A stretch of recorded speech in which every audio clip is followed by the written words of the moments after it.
Es que el ministro de Justicia le ha mentido al país aproximadamente 6 veces. Hay investigaciones en los Estados Unidos sobre actuaciones delictivas del suplente del doctor. Le mintió al país cuando dijo que Pablo Escobar tenía antecedentes penales en el gobierno de los Estados Unidos. Quiero hacerle una pregunta muy respetuosa al señor ministro de Justicia. Señor ministro, ¿usted conoce a un ciudadano, Evaristo Porras? Le mintió al país cuando dijo que no conocía al señor Evaristo Porras. Y por último, el señor ministro de Justicia le mintió al país cuando le dijo que no iba a renunciar.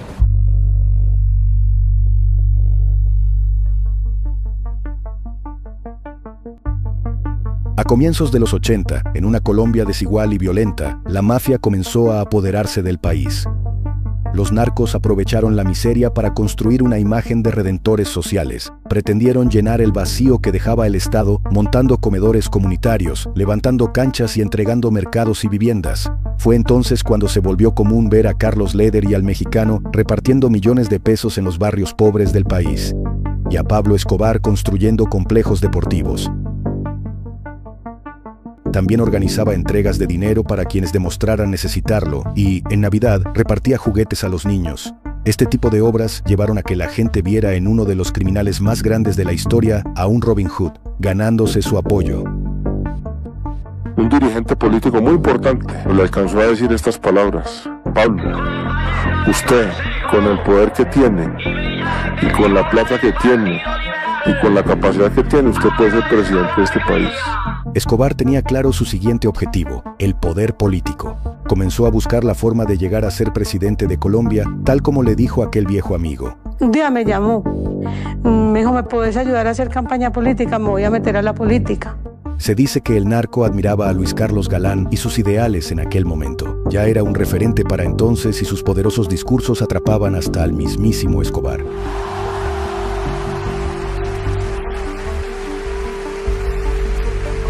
El objetivo de Escobar entonces era entrar al poderoso movimiento político fundado y liderado por Luis Carlos Galán y Rodrigo Lara Bonilla, el Nuevo Liberalismo. Consiguió contactos y en 1982 logró aspirar a pertenecer a dicho partido de la mano del político antioqueño Jairo Ortega. Pero su mayor obstáculo estaba a punto de actuar: su pasado. Mi papá se entera de la existencia de Pablo Escobar en la campaña del 82, cuando él era candidato a la presidencia de la República. Luis Carlos Galán se entera de que Jairo Ortega, aspirante a integrar el Nuevo Liberalismo, estaba invitando a Escobar a que fuera su suplente en las listas del partido. Y el coordinador del Nuevo Liberalismo llama a mi papá y le dice que ese señor Escobar era un señor muy raro, porque era un señor que tenía mucha plata, que le daba regalos a los campesinos y que no se sabía de dónde venía esa plata. Junto a Lara Bonilla, Galán decide desautorizar la participación de Escobar y Ortega en un discurso público en Medellín. De esta forma rompió el corazón de Escobar y de inmediato comenzó la tensión y el drama político en Colombia. Quiero decir que temblará la aristocracia y el galanismo. Le quiero decir que nosotros no tenemos mentalidad vengativa. Lo que nosotros queremos aclararle a la opinión pública es que hay gente que falsamente predica la moral. Escobar fue públicamente rechazado, pero su objetivo era claro: llegar a la política a como diera lugar. Fortaleció su campaña y siguió vendiéndose como El Salvador, ahora de parte del movimiento Renovación Liberal, también de la mano de Jairo Ortega. En las elecciones de 1982, Galán no logró llegar a la presidencia, pero sí consiguió una curul en el Congreso, al igual que Rodrigo Lara Bonilla. Sin embargo, el verdadero golpe llegó cuando, en esas mismas elecciones, el tal Pablo Escobar obtuvo un lugar en el Congreso representando a Antioquia. Esto indignó a Lara y a Galán, y comenzaron de inmediato a perseguir e investigar a la mafia que tenían infiltrada en la política y hasta en los deportes. Fue entonces cuando el senador Rodrigo Lara citó a un debate para aclararle al país a qué clase de personajes se estaban instalando en el Congreso. Un debate sobre los dineros calientes y el origen de las fortunas de sujetos como Escobar. El país debe conocer la realidad de ciertos poderosos capitales que creyeron que la amnistía patrimonial significaba el olvido de los delitos que sus titulares cometieron para lograr formar sus fantásticas fortunas. Se adelanta un gran debate nacional contra lo que se llama dineros de origen poco claro, dineros calientes. Su nombre ha estado vinculado a ese debate. Yo no lo llamaría dineros calientes, yo lo llamaría dineros amnistiados. En medio de investigaciones para la controversial sesión parlamentaria, el presidente de la República sorprendería al nuevo liberalismo con el ofrecimiento del Ministerio de Justicia. Ministro de Justicia, doctor Rodrigo Lara Bonilla. No habían pasado muchos días al frente del ministerio, cuando Lara tuvo que asistir al Congreso para el debate de los dineros calientes que él había propuesto. Pero lo que no esperaba era que el mayor acusado en dicho debate sería él mismo.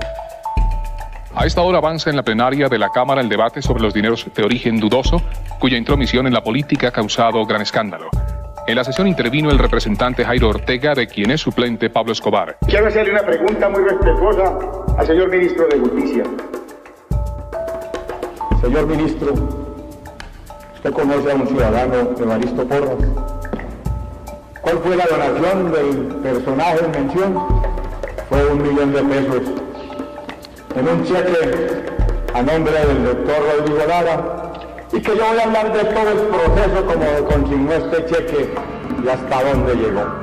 Evaristo Porras era un conocido narcotraficante de la región del Amazonas, a quien Escobar pidió ayuda para intentar manchar la imagen del ministro, emitiendo un cheque destinado a una ferretería de la familia de Lara. Esta fue la declaración de guerra directa contra Rodrigo, a quien no le quedó de otra que defenderse, señalando por primera vez y con nombre propio a Pablo Escobar. Descompuesto por la ira, dijo: «Explíqueme, señor Ortega, ¿cómo es que su suplente posee misteriosamente 11 aviones, 2 helicópteros, 3 hangares en el aeropuerto de Medellín, ha creado un grupo de miles de sicarios llamado el MAS y realiza millonarias donaciones en obras benéficas, cuando su único sustento legal para justificar su fortuna es un almacén de bicicletas?» Lara se refería al almacén de bicicletas Osito, del hermano mayor de Pablo, Roberto Escobar. Ortega, mirando de reojo a Escobar y a Santofimio, contraatacó diciendo: «No estamos aquí para hablar del honorable empresario Escobar, sino para que usted, señor ministro, explique el origen de este cheque». Yo era presidente de la Cámara y cuando menos pensé en ese debate, se me habían filtrado adentro del salón de sesiones una buena cantidad de la escolta de Escobar armada. Fue un día tenso, difícil. Lara, confundido e indignado, solo atinó a responder que era inaudito que terminen los pájaros tirándole a las escopetas, y negó tener conocimiento sobre aquel cheque. Además, mencionó que Escobar tenía problemas fiscales en los Estados Unidos. Hay investigaciones en los Estados Unidos que no puedo dar a formar aquí en esta noche en la Cámara sobre actuaciones delictivas.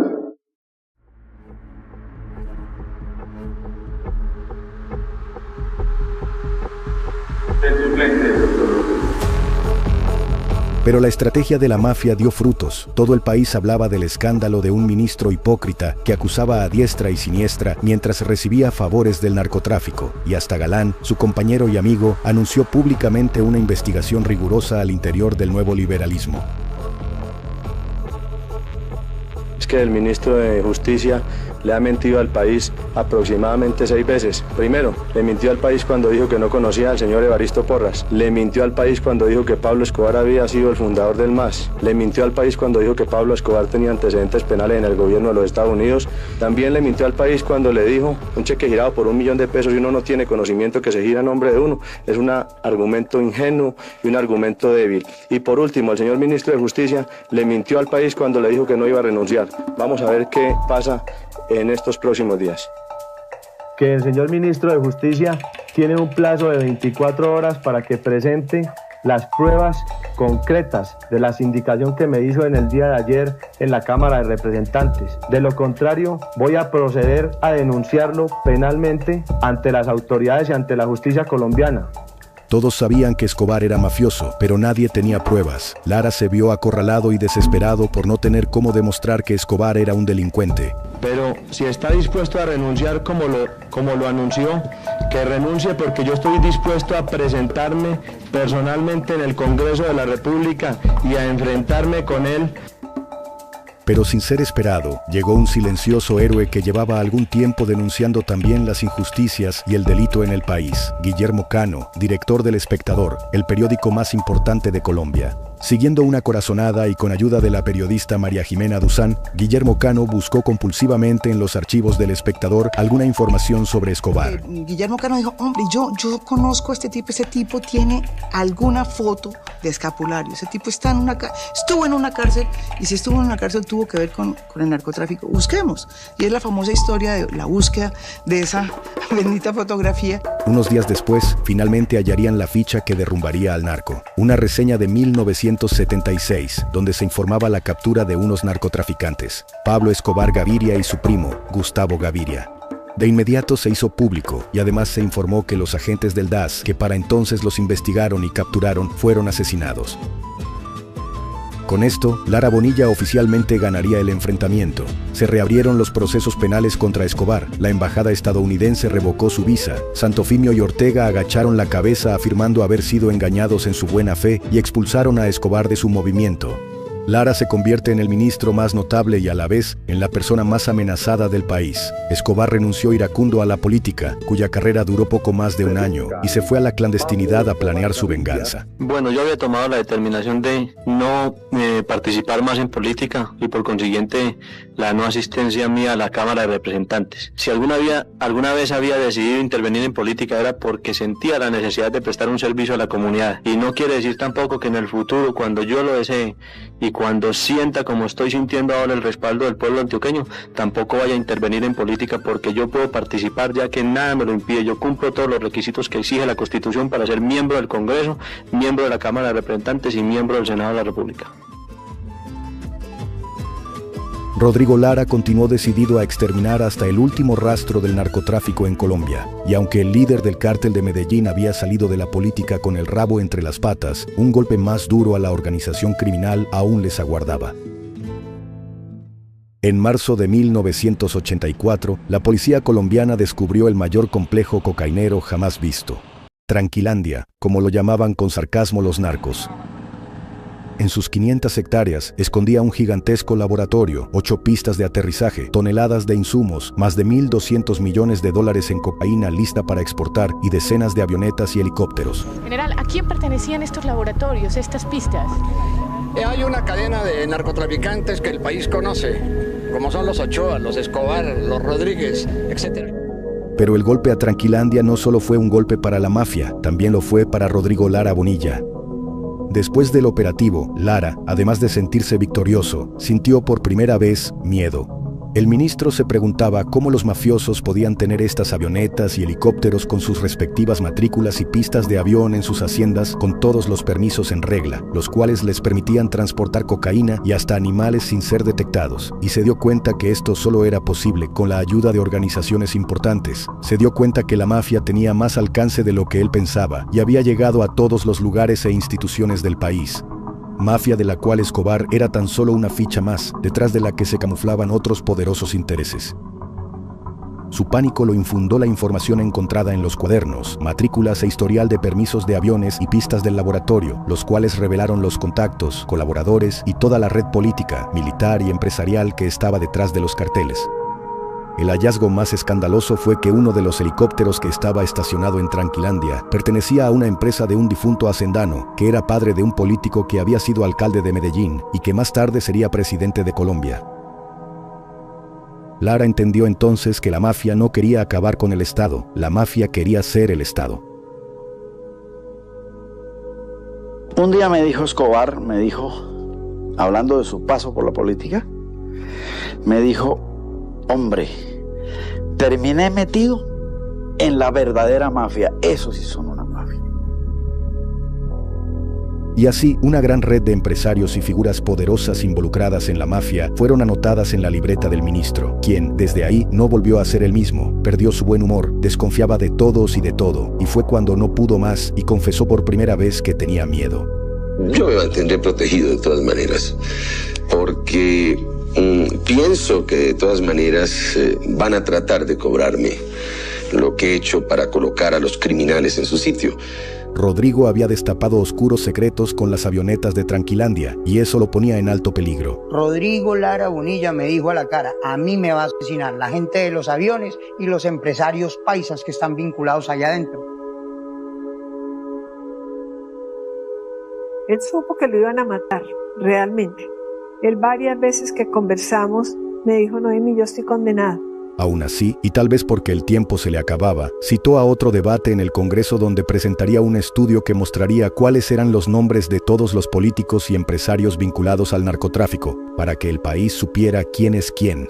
Pero el presidente Betancourt, por su seguridad, le pidió la baja y le ofreció la embajada en un país europeo.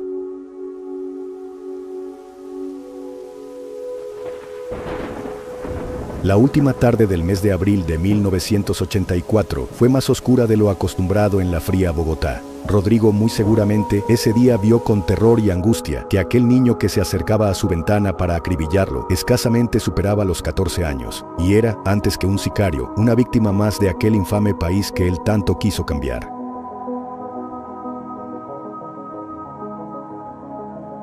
El magnicidio del exministro Rodrigo Lara fue la génesis del crimen ejemplarizante, como arma de poder que usó la mafia y dio a conocer ese día.